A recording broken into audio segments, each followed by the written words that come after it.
Hello and welcome to Lost Love Chronicles. Dear listeners, before we get started, drop a quick hi in the comments and let us know where you're tuning in from. Also, if you have any suggestions for us to make the channel better, please let us know. Now let's start with the story. My parents threw away every photo of me and my dead brother. Then, 2 weeks before my 18th birthday, they handed me emancipation papers. When I asked why, my mom screamed, "Why couldn't it have been you in that car?" I just stood there, silent, numb. That was 3 months ago. Yesterday, she opened a letter, went completely still, and hasn't eaten since. But this all really started when I was just trying to find the stupid Christmas decorations in our garage. That was it. All I wanted was the stupid red and gold box Dad always labeled Zmaz lights. Instead, my whole world flipped. Tucked behind some dusty moving boxes, buried under a pile of old blankets, I found them, 2 black garbage bags. Heavy, sloppy duct tape along the top, like someone had sealed them in a hurry. Curiosity got the better of me. I tugged one open, and there they were. Our photos. Me and Mitchell. Every birthday, every school play, every vacation. Torn, crumpled. Some even had marker lines slashed through them, across my face. Across his. Like trash. 3 years since the accident, and now I knew my parents weren't just grieving. They were erasing me. Erasing us. Systematically deleting any proof that I ever belonged here. Mitchell died in a car crash when he was 17. I was supposed to be with him that night. We were going to a late movie, but I had the flu, throwing up all day. I remember lying on the bathroom floor, pale and feverish, and telling him, "Go without me. I'll just slow you down." He ruffled my hair and said, "Your loss, loser." I'm getting popcorn. I never saw him again. Lucky me, right? Except it doesn't feel like luck when your parents look at you every day like you stole their real child's spot in the world. Mitchell was everything. Football captain. Honor roll. He got hugs in public. Applause at parent-teacher meetings. Mom cried when he got accepted into college. I remember her whispering, "My perfect boy." Me? I'm just the weird, quiet kid who draws too much and has panic attacks in the bathroom at school. Oh, and the punchline. My parents are both mental health professionals. Mom's a therapist. Dad runs grief support groups. Can you believe it? Sometimes I think, if they weren't my parents, maybe they'd actually help me. They refuse to pay for my therapy, say it's not necessary. So I work at a bookstore after school. Minimum wage. Just enough to cover one session every other week. I tell my therapist everything. She knows. She's the only one who knows. Last year, they had their miracle baby. IVF. A new beginning, they said. I called him Reset Baby in my head. A fresh start without reminders of the dead son, or the daughter who should have been in the car. One night, I heard Mom on the phone with Aunt Celia. I was coming down the stairs when I froze, her voice carrying through the kitchen. "It's so much easier now that we only have one child to worry about," she said. "It's like we can finally breathe again. One child. Baby Ewan. Not me." I'd already been erased in their minds. That night at dinner, I couldn't hold it in. The words came out before I even realized I was speaking. Why were our photos in the garbage? Mom dropped her fork. Her face crumpled instantly as she started sobbing. "I can't look at them anymore," she cried. "You have his eyes." Dad slammed his hand on the table. The dishes clattered. "Why do you always have to upset your mother?" he snapped. I didn't answer. I just sat there and stared at the mashed potatoes I'd lost my appetite for. 2 weeks later, they called a family meeting. The dining room table was covered in legal documents. Mom had this plastered-on smile like she was selling me something. "You're so mature, sweetie," she said, gently pushing the papers toward me. "Working and paying for your own therapy. We think it's time to make it official." Emancipation papers. They were literally kicking me out. But they framed it like they were doing me a favor. Dad folded his arms and said it with that same smug calm he always used when pretending he was being helpful. "You'll have more freedom for college prep." Mom nodded like she was proud of this solution. "Aunt Celia offered to help while you figure things out," she added, like this had all been thoughtfully arranged for my benefit. I looked down at the paperwork spread out in front of me, and then I saw it, Dad's will, sitting right there on the table beside the manila folder of emancipation forms. He didn't notice I was staring at it when he reached across for a pen. Everything was left to baby Ewan. 3 years after losing Mitchell, and I had been erased. Completely. I signed the papers with shaking hands. I don't know why. Maybe because I didn't want to give them the satisfaction of seeing me cry. Maybe because I knew it didn't matter if I said no. They'd already made their decision. Just before I left, Mom handed me something. Mitchell's old backpack. "You should have this," she said, her voice tight. "I can't look at it anymore." I took it wordlessly. Later that night, I opened it. Inside was a card. The envelope had my name on it in Mitchell's messy handwriting. It was for my 14th birthday. He died 2 weeks before he could give it to me. My parents found it in his sock drawer and kept it hidden for 3 years. I sat on the floor, my knees pulled to my chest, and opened it with trembling fingers. To my favorite person in the world. Can't wait to watch you grow up. Love, your big brother. I broke. I ugly cried for hours that night, my body shaking with the kind of sobs that left me sore for days. They had me move out later that week. They said it would be easier that way, before Ewan's first birthday party. Because I was too much of a complication. Too much of a reminder. When I got to Aunt Celia's, I had one duffel bag, Mitchell's backpack, and the emancipation paperwork. She met me at the door, smiling warmly. There she is, she said. Ready for our college talk weekend. I didn't say anything. I just handed her the papers. Her smile faded. She started reading. Page after page. I watched the confusion on her face harden into something else. Rage.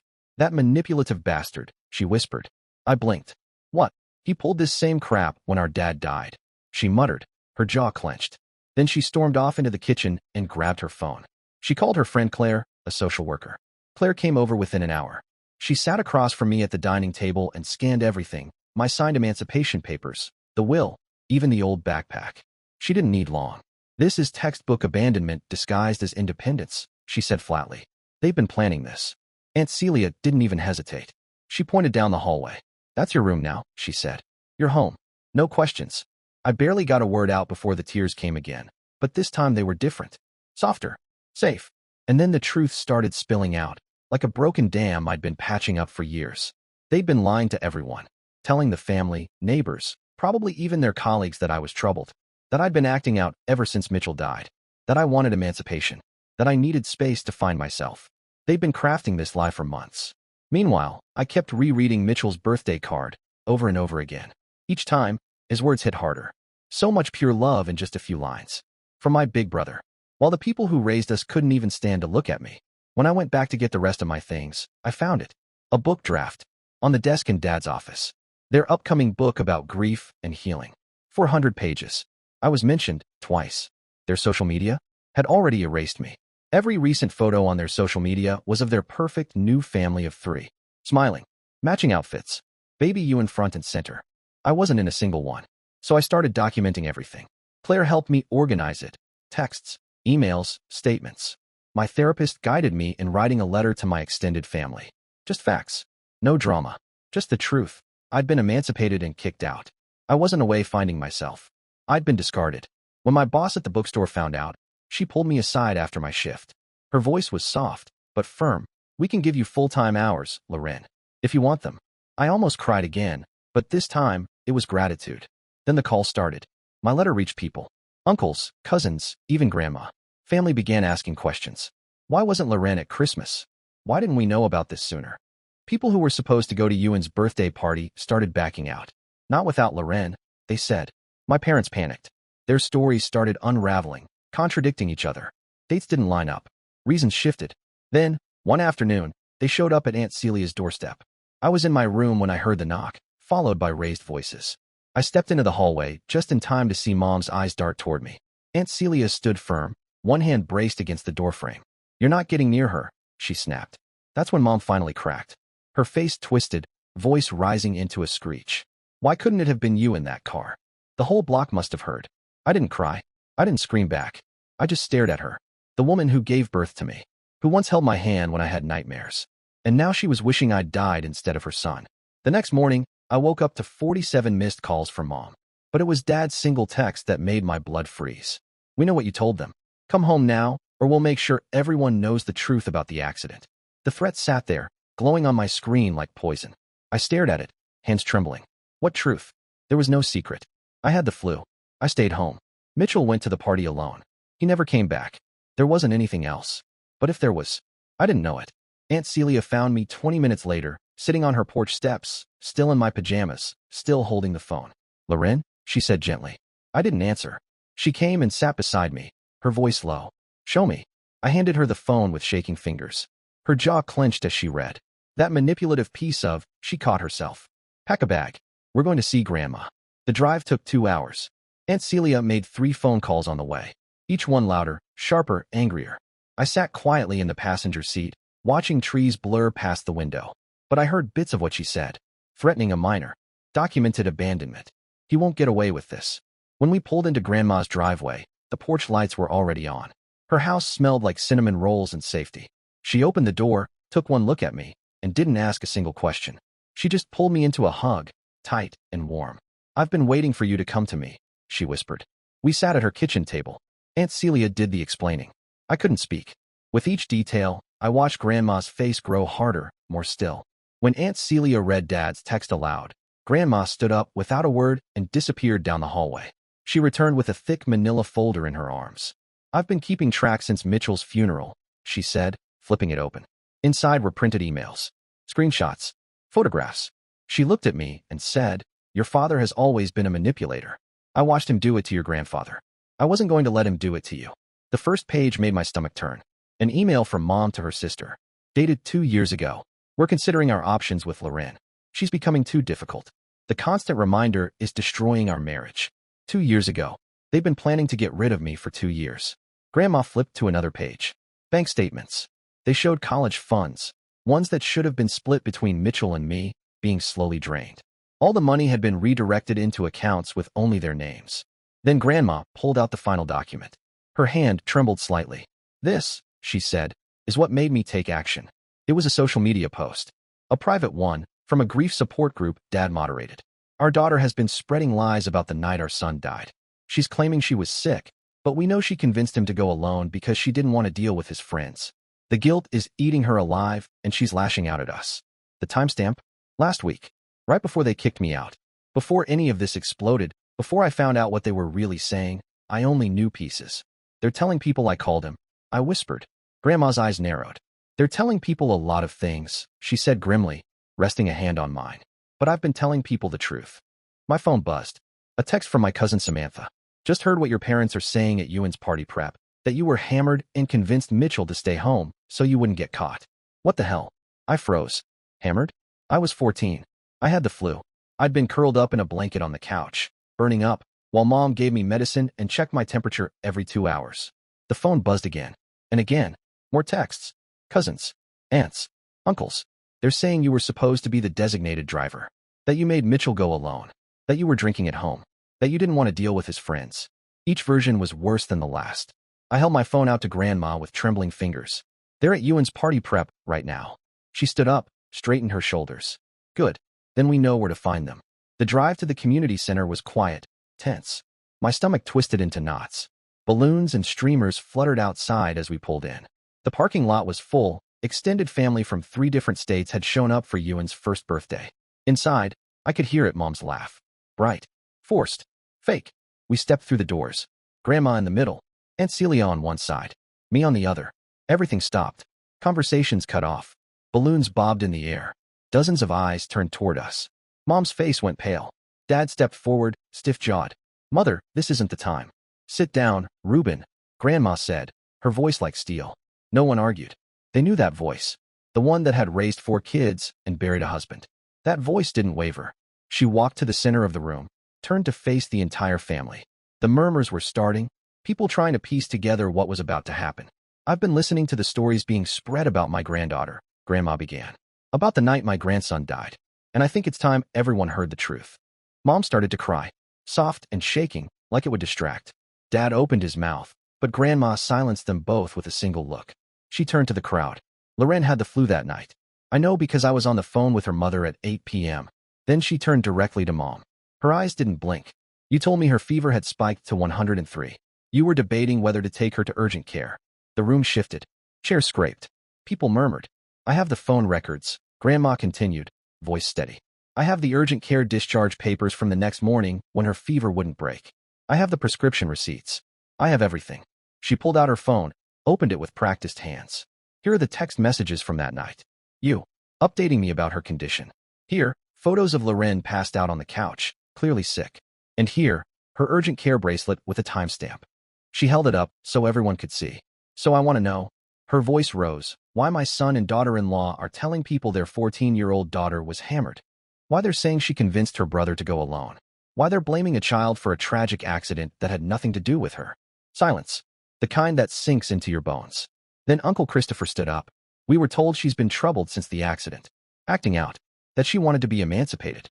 Aunt Celia didn't miss a beat. "They abandoned her," she said flatly. "They threw away every photo of her and Mitchell together. They wrote her out of the will. They kicked her out 2 weeks before she turned 18 because they didn't want her at this party. That's not. Dad started. I have the papers, I said quietly. Everyone turned to look at me. The emancipation papers, I said, my voice clearer now. The ones you made me sign. The ones you said were for my benefit. I stepped forward, my hands trembling, but I kept going. The will I saw on the dining table, where everything went to Ewan. The book draft, 400 pages about grief and healing. I mentioned twice. A gasp came from the back. It was Farah's mom. You wrote a book about grief and didn't include your living daughter. She's troubled, Mom said weakly. She needed space to heal. She needed parents, Grandma snapped. She needed support. She needed therapy, which you refused to pay for, despite both being mental health professionals. Dad tried again, his voice tight. We offered. You offered nothing. I cut in, stronger now. I work 30 hours a week to pay for therapy. You haven't bought me groceries in a year. I felt the words pour out, each one sharper than the last. You had a baby to replace both of us. And when that wasn't enough, you decided to erase me completely. Don't be dramatic, Mom muttered. I reached into my bag and pulled out Mitchell's birthday card. My fingers trembled as I unfolded it. I found this in his backpack. I said, my voice cracking. You kept this from me for 3 years. The last thing my brother ever wrote to me. I swallowed hard and read it aloud. To my favorite person in the world. Can't wait to watch you grow up. Love, your big brother. I looked up, meeting their eyes. You hid it from me because you couldn't stand the thought that he loved me. For a moment, no one spoke.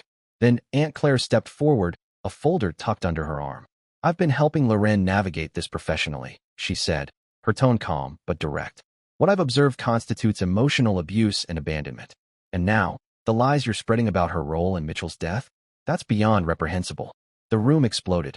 Relatives shouted over one another, some defending my parents, others in disbelief. Voices rose. Fingers pointed. Baby Ewan started crying in his high chair. But through it all, Grandma didn't move. She stood like a rock. And when the noise finally died down, she spoke again. I've made some decisions. She turned to my parents, her eyes hard. Reuben, Penelope, you've shown me exactly who you are. And how you treat your daughter tells me how you'll treat Ewan when he doesn't live up to your expectations. She reached into her bag and pulled out a thick envelope. I've changed my will, she said. You are both excluded entirely. Mom gasped. Loren will receive her fair share, as will Ewan, but through a trust. Managed by Celia. You won't touch a penny. Mom burst into tears, real ones this time. Her shoulders shook. Dad's face flushed deep purple. You can't do this, he spat. I can, Grandma said calmly. And I have. My lawyer has already filed the changes. She looked around the room, eyes scanning every face. I've also instructed him to monitor any attempts at defamation against Loren. If these lies continue, we will pursue legal action. She turned back to the crowd. And anyone who chooses to believe their lies over documented evidence, you're welcome to leave. She stepped closer to me.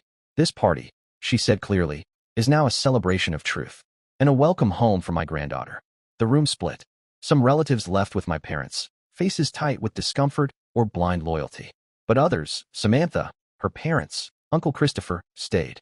Uncle Christopher came over, slowly. He looked me in the eyes. I'm sorry, he said. I should have questioned the story. I should have asked. I nodded. That was enough.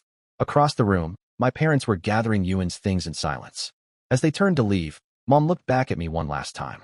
I hope you're happy, she hissed. You've destroyed this family. I met her gaze, steady. No, I said.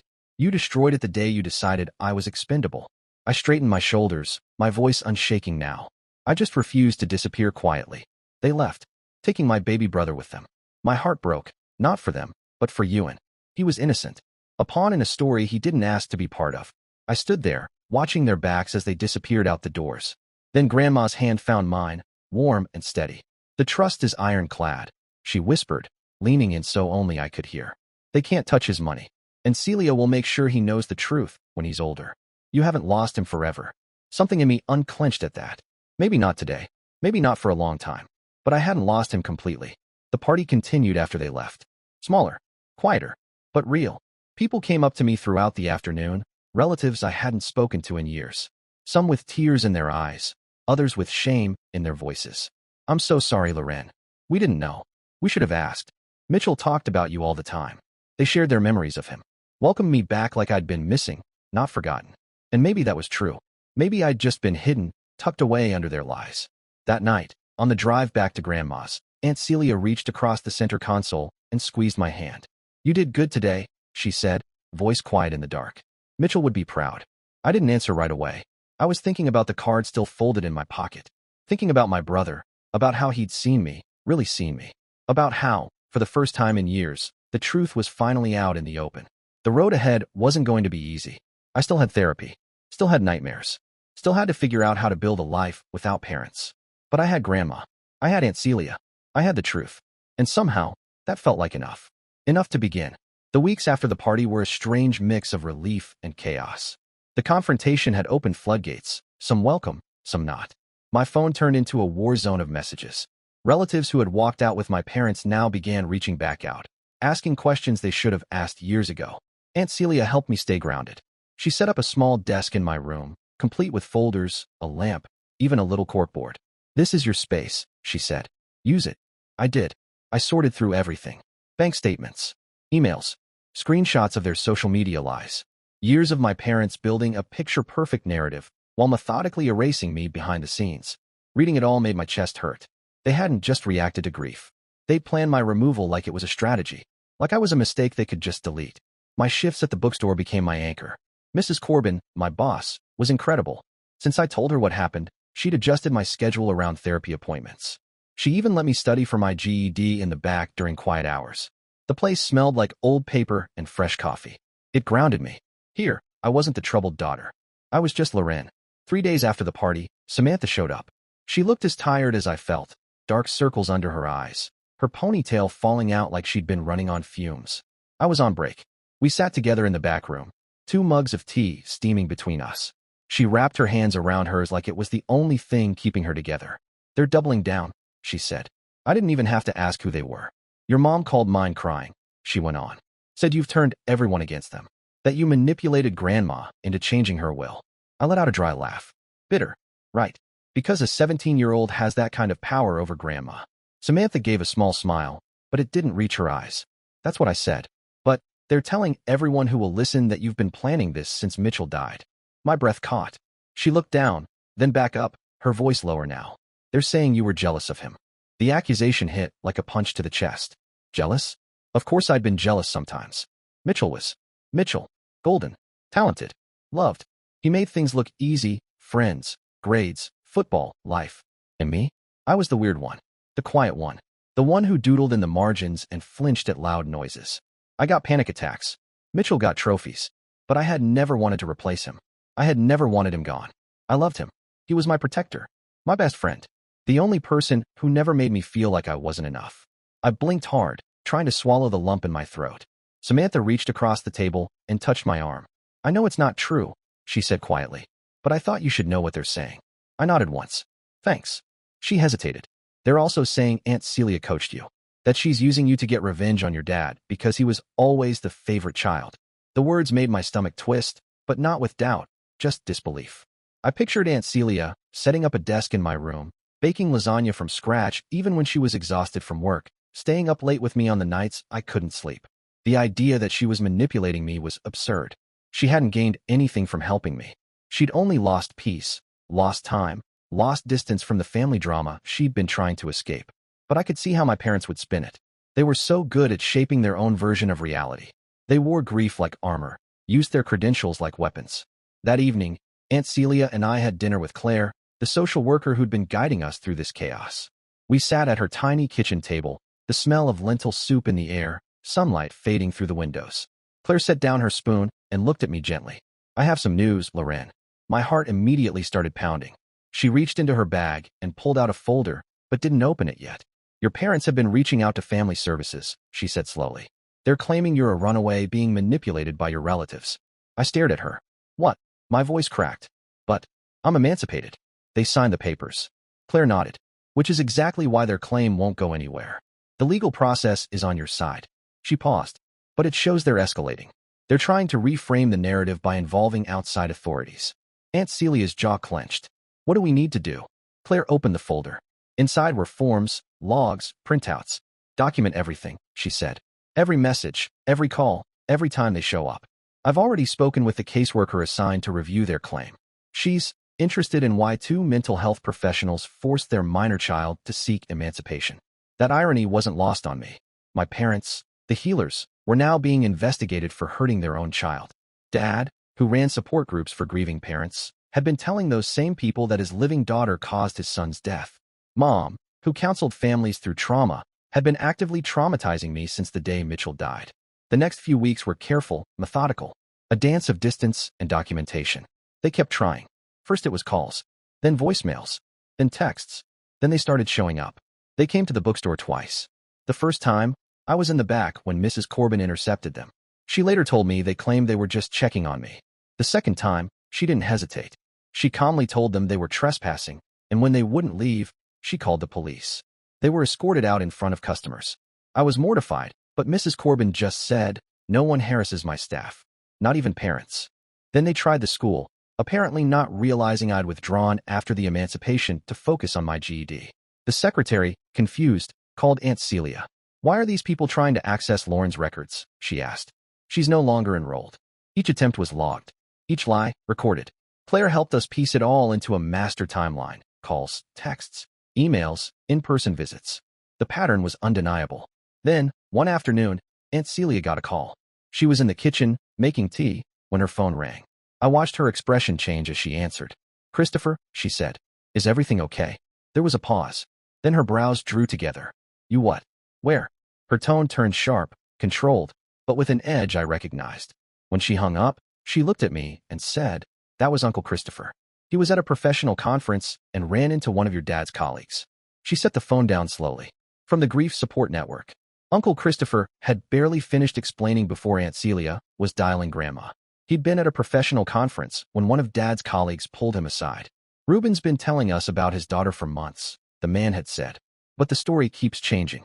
First she was troubled but getting help. Then she was refusing help. Then she was spreading lies about the accident. Now apparently, she's been kidnapped by family members." Even Dad's professional community was starting to raise eyebrows. The cracks were showing. Uncle Christopher had passed the colleague Grandma's number. Told him, "You might want to hear the other side of things." Grandma, meanwhile, had become a force of nature. For decades, she'd played the part, quiet, warm, always hosting holidays, sending handwritten birthday cards. But now, she was done being silent. She picked up the phone, reached out to every relative in the family tree, armed with documentation, dates, and a grandmother's fury. And it was working. The divide in the family deepened, but it wasn't neat, wasn't clean like my parents had probably hoped. People who'd once sided with them began asking real questions. Why didn't they mention Lauren was emancipated? Why is the story of the accident different every time? Why would they hide Mitchell's birthday card for 3 years? And there were no good answers. Meanwhile, therapy got heavy. I had Dr. Martinez now, a soft-spoken woman with eyes that saw too much, but judged nothing. We weren't just talking about grief anymore. We were talking about erasure, about what it meant to be the child left behind, and then blamed for staying. Your parents' grief twisted into something toxic, Dr. Martinez said during one session. You became the repository for all their pain and guilt. I stared at the tissue in my hand. They needed someone to blame. She nodded. The randomness of losing a child is unbearable for some people.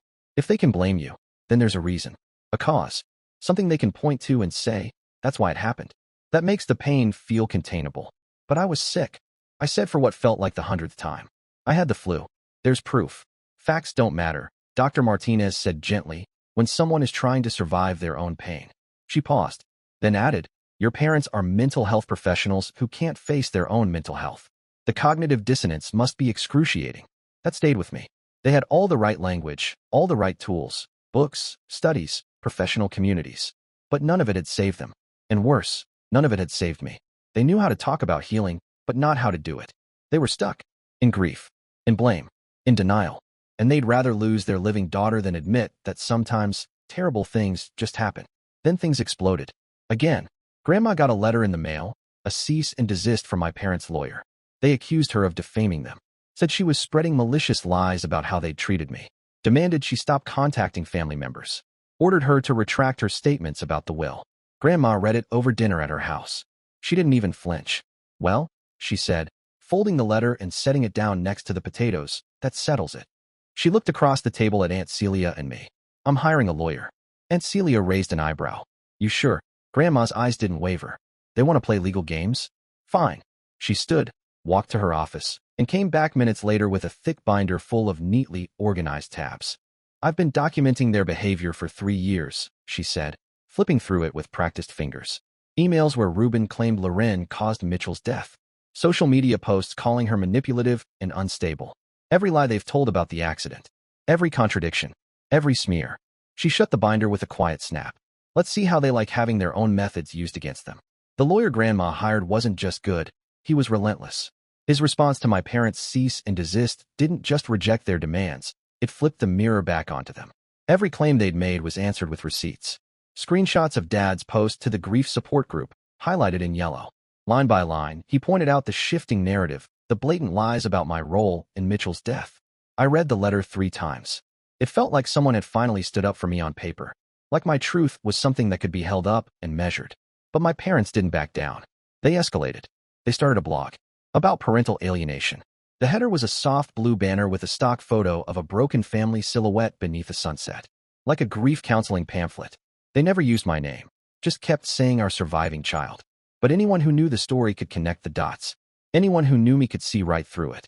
Each post was more painful than the last. They painted themselves as victims. Brave, broken parents who'd lost not 1 but 2 children. One to a tragic accident, the other to manipulative relatives with a vendetta. They wrote about how their daughter refused to come home. How she'd been poisoned against them. How it felt to watch her disappear. They twisted everything. The emancipation they forced on me became me abandoning them. The photos they'd thrown in the trash were suddenly too painful to display. The birthday card they'd hidden for 3 years? Oh, now that was something they were waiting for the right time to share. I wanted to scream. Claire helped us document every post. She even tracked the IP address.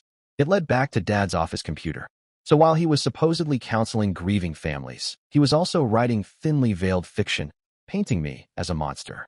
A manipulative, cold daughter who'd betrayed them in their time of need. The breaking point came with that post. The one where they rewrote the night Mitchell died. According to them, I'd been difficult. I'd refused to go with him. I'd made excuses. They didn't say it outright, but the implication was crystal clear. My selfishness sent him to that party alone. My selfishness got him killed. I threw up after reading it. I didn't even make it to the sink, just collapsed on the bathroom floor, shaking, the taste of bile in my throat, my whole body trembling. The guilt, years of it, rushed back like a flood. Even with the urgent care paperwork. Even with Mom's text from that night, updating the family on my fever. Even with all the proof in the world. Their words burrowed under my skin like poison. Aunt Celia found me there, curled on the tile, sobbing so hard I couldn't speak. She knelt beside me and wrapped her arms around me, rocking slightly. They're trying to break you, she whispered fiercely. They want you to come crawling back. To accept their version of what happened. To play the troubled child they've cast you as. I shook my head against her shoulder, gasping. But I'm not that. No, she said. You're not. Because I wasn't. I was the girl who'd survived the death of her best friend. Her brother. I was the girl who'd been abandoned by the people who should have loved her unconditionally. I was the one working 30 hours a week, scraping together therapy sessions, studying for my GED. I was the one healing, while they wrote stories. And that night, Grandma had had enough. She called a family meeting. Not everyone showed up, but enough did. We sat in Grandma's living room. The fireplace cold. The tension hotter than anything. Grandma stood in front of the room, calm but fierce. She laid it all out. The blog posts. The legal threats. The changing narratives. The timeline Claire had helped build. Pages and pages of manipulation and abandonment. She didn't raise her voice. She didn't have to. I need you all to understand, she said, eyes locked on the room. This isn't about taking sides in some family dispute. This is about protecting a child who has been systematically abused by the people who were supposed to love her. A few people shifted uncomfortably. Others stared at the floor. Uncle Christopher stood up then. His face was pale, jaw clenched. I've done my own digging, he said. He looked straight at me. After what I saw at the conference, I needed answers. I swallowed. He took a breath. So I reached out to Mitchell's friends from high school. My pulse quickened. The ones who'd been at the party that night. Every single one of Mitchell's friends confirmed it. I'd been supposed to go that night, but I was too sick. One of them, Jonah, even still had the text from Mitchell. He pulled them up and showed Uncle Christopher. Guess I'm the only sober one tonight faced with tears of joy. My DD is home dying of the plague. That was me, his designated driver. His little sister, stuck at home with the flu. The evidence wasn't just strong, it was overwhelming. But my parents, they couldn't accept it. Not now. Not after everything they'd built. Admitting the truth would mean unraveling 3 years of carefully curated lies. It would mean admitting they'd thrown me away on purpose. So they did what they always did when the walls started closing in. They doubled down. They started showing up at family events. Ones they never used to care about. Ones they knew I'd be at. It started with cousin Far's graduation party. I didn't even see her coming. Mom cornered me in the bathroom. Her eyes were red, cheeks streaked with mascara, breath catching like she was about to collapse from grief. She grabbed my hands. "We can fix this," she whispered, clutching at my fingers like I was a lifeline. "Just tell everyone you were confused, that you misunderstood. We'll go to family therapy, we'll work through it." I pulled away. "With you as the therapist?" My voice was quieter than I expected. "Mom, you need help. Real help. Not the performance you do for everyone else." I watched the shift happen in real time. Her face hardened. The tears dried up like they were never there. And then she hissed, "You always were jealous of him. Maybe you didn't convince him to go alone, but you were glad when he died. It meant you could finally be the only child." It was so cruel, so deliberate, I almost laughed. But my chest hurt too much. That was the real her. Not the therapist. Not the grief expert. Just a mother who would tear into her own daughter to avoid facing her pain. I left the bathroom without another word. Found Aunt Celia in the crowd and told her we had to go. We slipped out quietly, but not before several family members saw Mom following behind, still crying for the audience, still playing the grieving mother for anyone watching. After that, the blog posts intensified. Dad started writing about false memory syndrome, how trauma could make children misremember events, how well-meaning but misguided relatives could plant ideas and reshape memories. He used clinical terms and psychology buzzwords like armor. It sounded so official, so researched, like he was sharing wisdom, not spinning lies. It was brilliant, in the cruelest way. If you didn't know the full story, if you'd never seen the evidence, you might have believed him. But we had something they didn't. We had the truth. Documented. Verified. Witnessed by family. Supported by 3 years of records showing emotional abuse, abandonment, manipulation. Still, the war of narratives only escalated. They gave interviews to grief support podcasts, always dancing around specifics, never naming me, of course, but carefully crafting a picture of grieving parents destroyed by family interference. Then came the support group. They started one for parents experiencing alienation. Used their credentials to draw people in. Dad with his grief seminars. Mom with her therapy license. Each new move was met with careful documentation. Claire connected us with a family law attorney who specialized in defamation. Everything, the blog posts, podcast clips, even the support group handouts, was being cataloged. Proof of an active campaign. To damage my name. To undermine my healing. To tear down the person I was trying to become. The extended family, meanwhile, was worn down. Tired of the emails. The divided holidays. The unspoken tension in every shared room. Some relatives just bowed out. Stopped replying to messages. Didn't come to gatherings. Others chose sides. Not necessarily based on facts. Not necessarily based on who was telling the truth. The family that once gathered for every holiday, every birthday, every milestone, was splintering. And not quietly. The lines had been drawn, some obvious, some jagged, and I didn't know if any of them would ever fully heal. There were cousins I hadn't heard from in months. Uncles and aunts who used to send yearly birthday cards now sent nothing at all. People were picking silence over sides. But even through all of that, I had something solid. My core. Grandma. Fierce, unwavering, protective in a way I hadn't realized a person could be. Aunt Celia, who had turned her guest room into my room, and her kitchen into a place I could breathe again. Claire, donating her time, her expertise, and probably half her sanity helping us navigate the legal maze my parents kept throwing at us. Dr. Martinez, my therapist, who sat with me through the sobs and the silences, guiding me through the dense forest of trauma I hadn't even known I'd been living in. Mrs. Corbin, who made sure I had hours at the bookstore, stability, and even a place to decompress when the rest of the world felt too loud. The irony was sharp. The more my parents pushed the idea that I was troubled and brainwashed, the more people stood beside me. Not because I begged them to, but because they saw it. They saw me. Every lie my parents launched became an opportunity for someone else, someone real, to speak truth. Every attempt to cut me off just made the connections I had grow stronger. More honest. More earned. As summer shifted into fall, a strange stillness settled over everything. Not peace, never that, but a pause. An uneasy equilibrium. My parents kept performing. Grieving. Alienated. Pained. Still posting. Still podcasting. Still convincing strangers that they'd been torn from their daughter by evil, vindictive family members. And I kept living. I studied for my GED. I clocked in at the bookstore. I set aside money for community college. I went to therapy. I healed in ways they either couldn't or refused to. The trust Grandma had set up was solid. Legally locked. Ewan and I would both have what we needed, especially him. And if nothing else came of this war, At least I knew that when he grew up and started asking questions, the truth would be there. Black and white, documented, undeniable. I still held on to hope that someday, when Ewan was old enough to pull at threads and realize things didn't add up, he'd come looking for the truth. And when he did, I'd be ready. Not with bitterness, but with facts, with love, with Mitchell's card. But the truth didn't come free. It cost family dinners.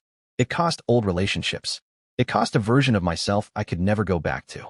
The family albums that once held decades of laughter now had empty spaces. People cut out, photos removed. My own face missing from memories I had lived. And still, I wouldn't change a thing. I'd made the decision to stand up, to stop playing along with a narrative that painted me as the villain in a tragedy that devastated all of us.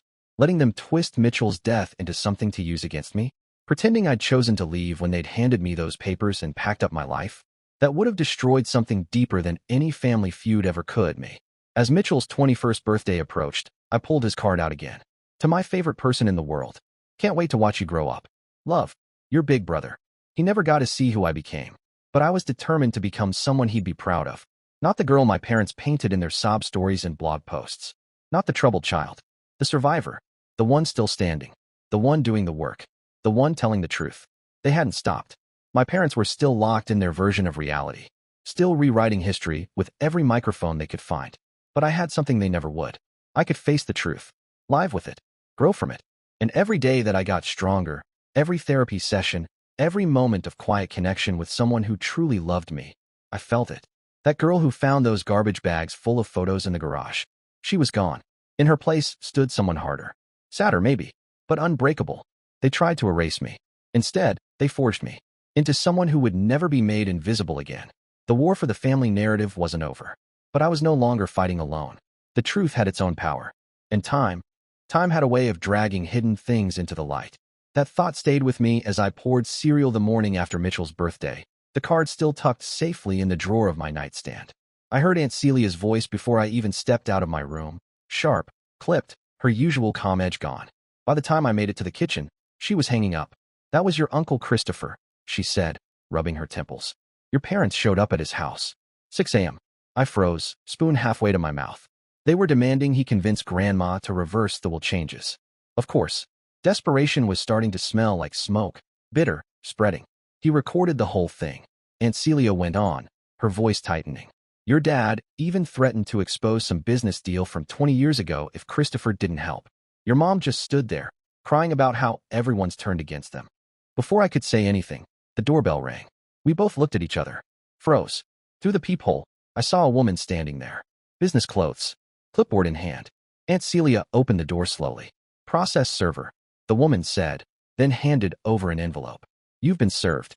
My stomach dropped. I watched Aunt Celia read. Her face didn't move at first. Then her hands began to shake. "They're contesting Grandma's mental capacity," she said, voice flat, claiming she's been manipulated due to age-related cognitive decline. It took me a second to process the words. My parents were trying to undo the will by pretending Grandma wasn't in her right mind. The same woman who had documented their every move for years. Within the hour, we were at Grandma's house. Claire was already there, along with Mr. Harrison, the family lawyer. Grandma sat at the dining room table, reading through the legal filing. Her expression never flinched. "They want to play dirty," she said, calm as ever. "Then let's show them what prepared looks like." Mr. Harrison opened his briefcase and laid out a neat spread of documents. "I anticipated this move," he said. "Your grandmother underwent a comprehensive cognitive evaluation 6 months ago when she first came to me about the will." He held up a report with a notarized seal. Perfect scores across the board. Grandma, unbothered, reached for another folder. "I also had 2 witnesses present for every signing," she said, matter of fact. "Both are willing to testify to my mental clarity." Claire slid a file across the table. "I've been keeping professional notes on all interactions," she said. "Their pattern of behavior actually strengthens the case for why the will changes were necessary." Right then, my phone buzzed. A message from Samantha. "Emergency. Check your mom's Facebook." I opened the app, and what I saw made me go cold. My mother had posted an old photo of Mitchell and me. We were so young in it. He had his arm around my shoulder, and we were laughing at something off camera. But the caption beneath it was something else entirely. She wrote about losing both her children. One to death, one to family manipulation. She painted herself as a mother shattered by betrayal, a martyr in mourning. And then came the comments. Condolences poured in. Sympathies. Prayers. And she, my mother, replied to them by sharing supposed details about my mental health, twisting every therapy session, fabricating episodes, calling me unstable, dangerous. Claire looked over my shoulder. She's violating HIPAA, she said, her voice low and tight. As a licensed therapist, she can't share false mental health information about you publicly. She paused, looked me in the eye. Even if you're her daughter. Mr. Harrison immediately began documenting the posts. This is defamation and professional misconduct, he said, voice steady but cold. We need to report this to the licensing board. The next few days were a blur of legal calls, paperwork, folders spread across tables like evidence in a crime drama. It felt surreal, like I was watching someone else's life unfold, but no, it was mine. Their attempt to challenge Grandma's mental capacity had blown up in their faces. Not only did we have that cognitive evaluation from 6 months ago, but the whole filing reeked of panic. Anyone with half a brain could see it for what it was, desperation. Uncle Christopher showed up with a flash drive. I've been recording every interaction with them since the party, he said quietly, placing it on the table. I felt guilty at first, but after what they tried to pull at my house, I'm done protecting them. We listened to the files together, Dad's voice, low and tired, admitting they needed the inheritance to cover debts. Mom's words, calculated and cruel, discussing how to spin the narrative, how to discredit me. Them talking about how to cut off my support systems. My stomach twisted hearing it, but I also felt something steadier take root. Validation. Then came the call from Aunt Linda, Farah's mom. I just got off the phone with 3 other parents from your dad's grief support group, she said. They're comparing notes. The stories he tells about you? They change depending on who he's talking to. The house of cards was toppling. Dad's group members began cross-referencing. Things didn't add up. Mom's therapy practice started getting inquiries, some polite, some furious, about her social media posts. The professional facades they'd spent years curating were beginning to crack. And then came the settlement conference. Grandma's lawyer, Mr. Harrison, had requested it to avoid dragging this into a full legal trial. I sat stiffly between Grandma and Aunt Celia in the conference room. Across from us, my parents and their attorney. They wouldn't even look at me. Mom's eyes were puffy, hair unbrushed, lips trembling. Dad's shoulders slumped. The man who once dominated every room with ease now looked like a balloon slowly losing air. Their lawyer started. My clients are willing to drop the competency challenge if Mrs. Patterson agrees to restore them to the will. Grandma let out a sharp laugh. Counteroffer, she said coolly. They drop everything. Stop all defamation. And agree to a no-contact order with Loren. In return, I won't pursue professional misconduct charges that would end both their careers. Mom gasped. Dad's face went pale. Mr. Harrison didn't flinch. He slid a thick folder across the table. The evidence is comprehensive, he said. Social media violations, ethics breaches, false reporting, emotional abuse of a minor while operating as licensed professionals. You're bluffing, Dad muttered, but his voice cracked. Page 12, Mr. Harrison said without missing a beat. Your grief group post blaming Loren for Mitchell's death. Page 18, your wife's Facebook comments diagnosing her daughter with conditions she was never evaluated for. Page 24, the recording where you admit to fabricating events from the night of the accident. Silence. All you could hear was the sound of pages being turned. Their lawyer's face darkened with every line he read. Finally, he set the folder down, his hands folded tightly. We need a moment with our clients. They shuffled out, and we waited in the lobby. Aunt Celia squeezed my hand. Grandma sat tall, her hands folded in her lap. Claire tapped away silently on her phone, documenting it all. I just stared at the floor, numb but steady. 20 minutes later, we were called back in. Mom's face was streaked with tears. Dad didn't raise his eyes. My clients agreed to all terms, their lawyer said quietly. No contact with Loren. No further defamation. They'll sign whatever is necessary to ensure the trust remains intact. Mr. Harrison nodded once. And the blog? He asked. Delete, the lawyer said. He looked over at them. Delete, he repeated. Delete, delete, delete. There was a finality in his voice, like a judge slamming a gavel. Deleted within 24 hours, he confirmed. The lawyer confirmed all posts. The paperwork took another hour, restraining orders, cease and desist agreements, affidavits acknowledging the trust validity.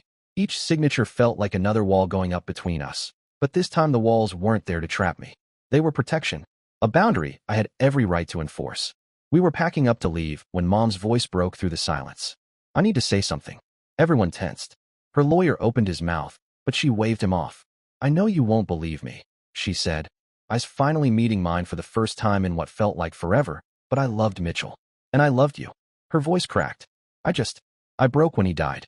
And instead of facing that break, I let it weaken everything. Dad didn't speak. He stared down at the table, jaw tight, unmoving. That doesn't excuse anything. Mom continued, tears now falling freely. I became someone monstrous. I see that now. The things we did. The lies we told, there's no justification. I felt like I couldn't breathe. My voice came out thin and shaky. Then what? Mom blinked. What? Why did you throw our pictures away? Why did you hide his card? Why did you try to erase me? Her sob wasn't performative this time. It was raw. Because you lived, she said, barely getting the words out. And every time I saw you, I saw him. And every time I saw him in you, I had to face that he was gone. It was easier to pretend you were the problem than to admit I was drowning. Their lawyer stepped in quickly. That's enough. We should go. They left without another word. Dad never looked at me. The aftermath came quickly. Within days, the blog disappeared. Every social media post vanished. Word spread that Dad had been asked to step back from his grief support group after members raised concerns. Mom's therapy practice went on hiatus. The evidence from the legal proceedings had leaked through the family grapevine. Conversations were shifting. People who'd once stayed neutral, or worse, believed their story, started reaching out with halting apologies. Uncle Christopher became my loudest advocate. He didn't just apologize, he acted. He shared the recordings with anyone still clinging to my parents' narrative. He told them plainly, you don't have to like what Lauren's been through, but you need to stop pretending she made it up. Then, 2 weeks later, I got a package. No return address, but I knew the handwriting. Dad. Inside was a small black box and a USB drive. I opened the box first. Mitchell's class ring. I hadn't even known they still had it. My breath caught in my throat. The drive held hundreds of photos. Mitchell and me over the years, birthday parties, Christmas mornings, Tuesday afternoons doing nothing. All the images they said they'd thrown away. But he hadn't. Dad had kept digital copies. No note. No explanation. Just this strange, silent offering. I brought it all to Aunt Celia's that night. We sat with Grandma, scrolling through the images on her laptop. We laughed at Mitchell's dumb faces, cried over the snapshots of our old life. It felt like getting a piece of him back. Something real. A month later, the trust paperwork was finalized. Grandma, Aunt Celia, and Mr. Harrison had structured everything brilliantly. My portion would cover college and living expenses, with more available when I turned 25. Ewan's share was even more protected, only for education and healthcare until he was 18, then released in stages. He'll be okay, Grandma said as we signed the last document. When he's old enough to ask questions, we'll have answers. The truth will be waiting for him.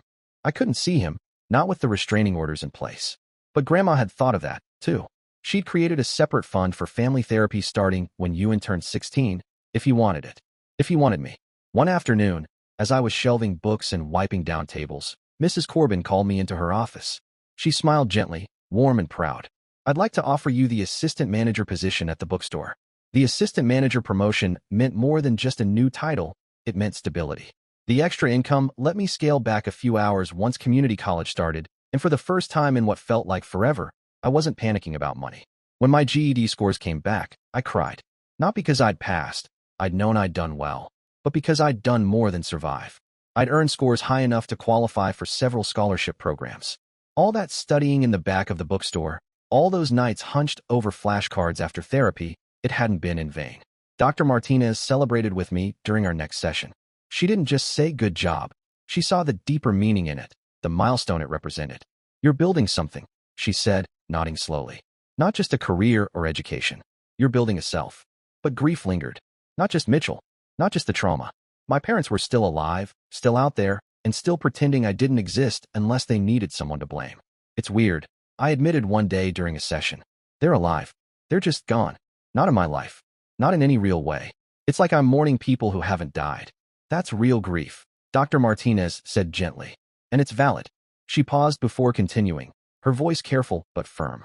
Sometimes, the healthiest thing is accepting that some relationships can't be repaired. Your job isn't to fix them. It's to build a life where their absence doesn't define who you are. Dear listeners, please share your thoughts in the comments section below and don't forget to like, share, and subscribe.